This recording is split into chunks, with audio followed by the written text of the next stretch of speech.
This is Matthew Cratter from Bitcoin University.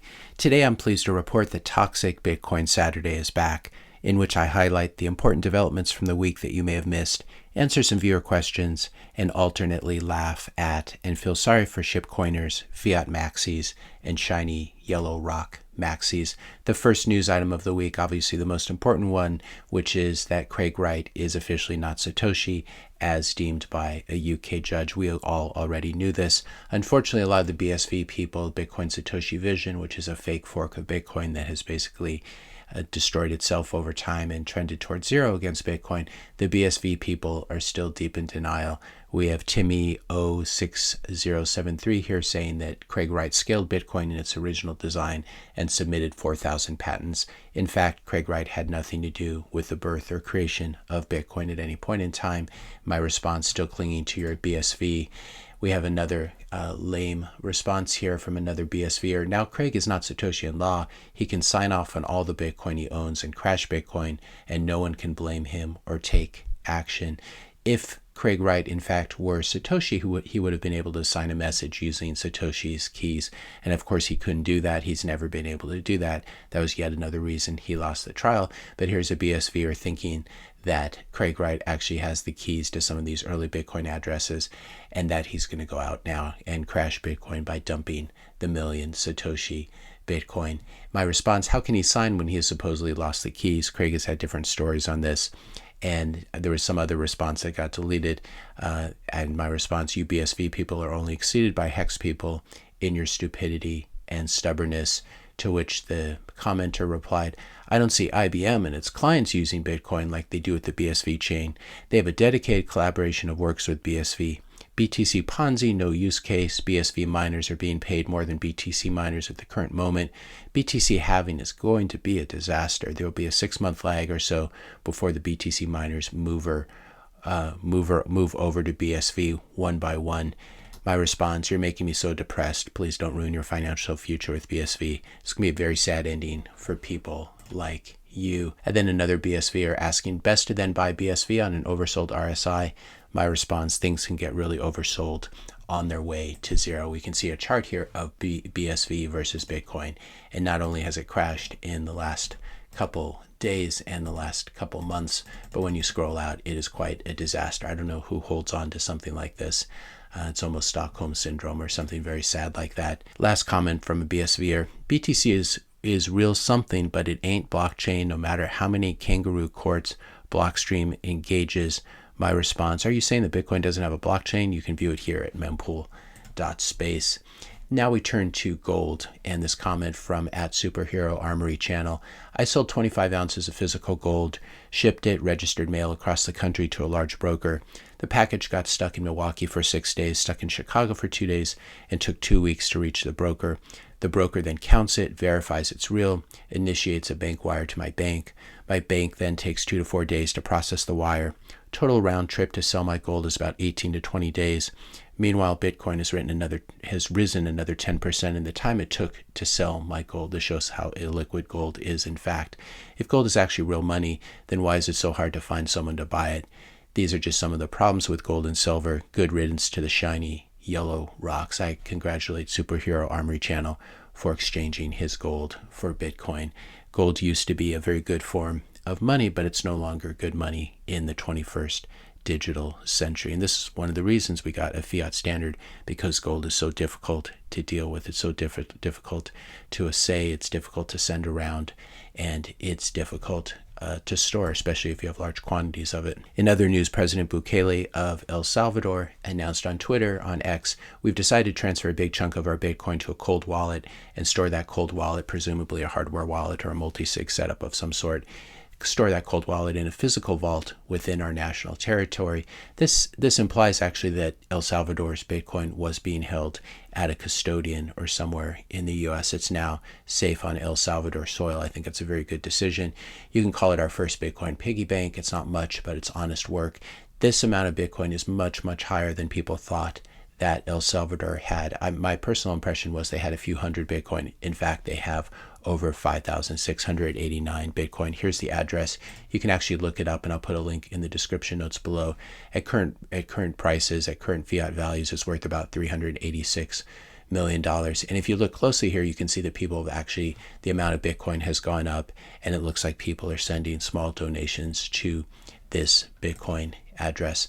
Another question that I got, I believe, on Twitter in my DMs: what if Elon Musk is Satoshi? I don't know if Elon Musk sent me that DM, but it probably wasn't him. My response: Satoshi would never buy BTC for Tesla, then FUD Bitcoin's ESG energy usage, then dump most of the Bitcoin and panic the market while recommending a stupid dog coin instead. I'm pretty confident that Elon Musk is not Satoshi. If you're enjoying this video so far, I just ask you to hit the subscribe button, hit the like button, leave a comment, question, suggestion for a future topic, and share this video with a friend. But especially make sure you're still subscribed to the channel. There have been reports of YouTube automatically unsubscribing some of you from the channel.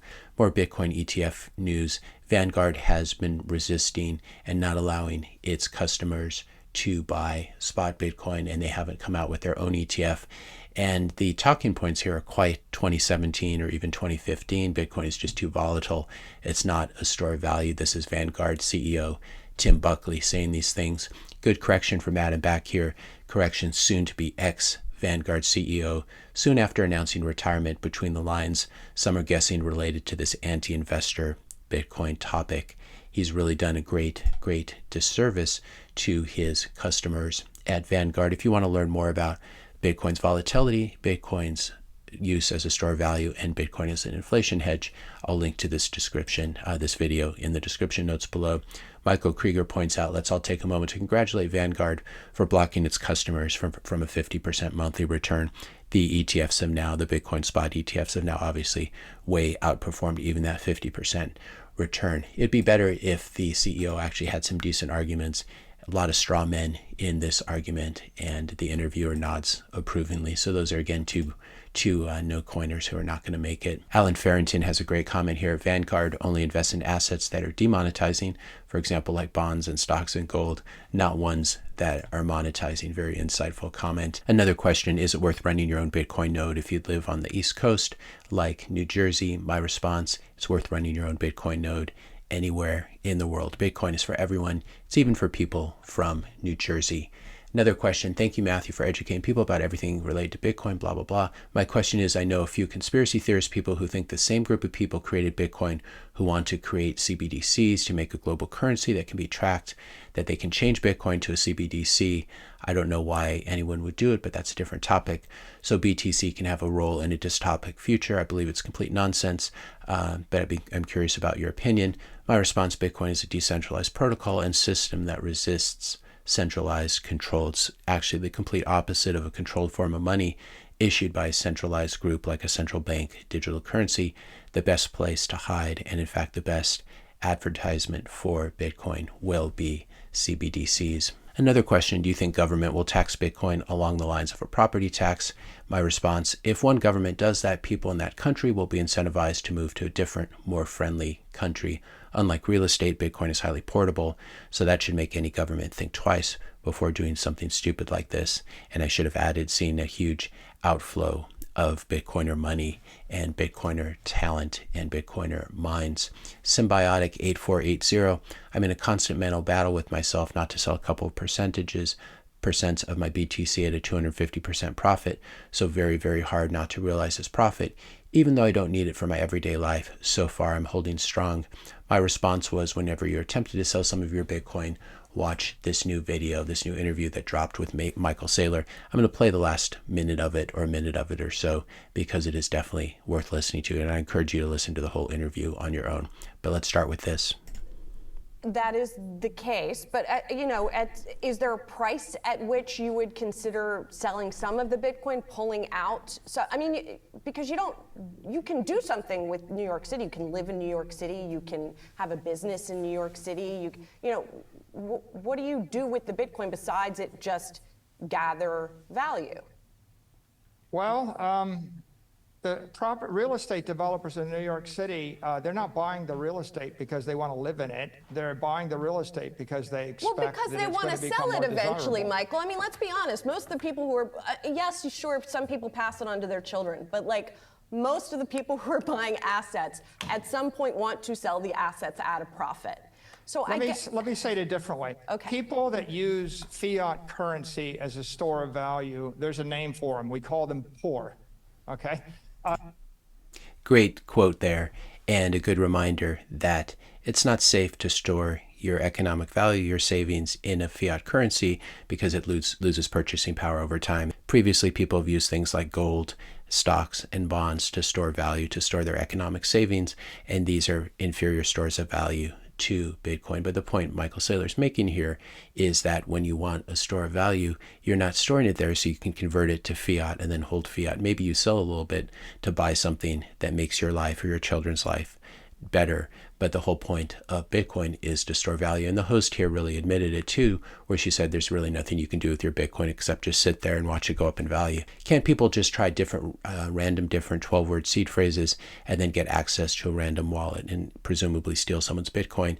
My response, yes, they certainly can, but it's like trying to guess a particular atom in the known universe.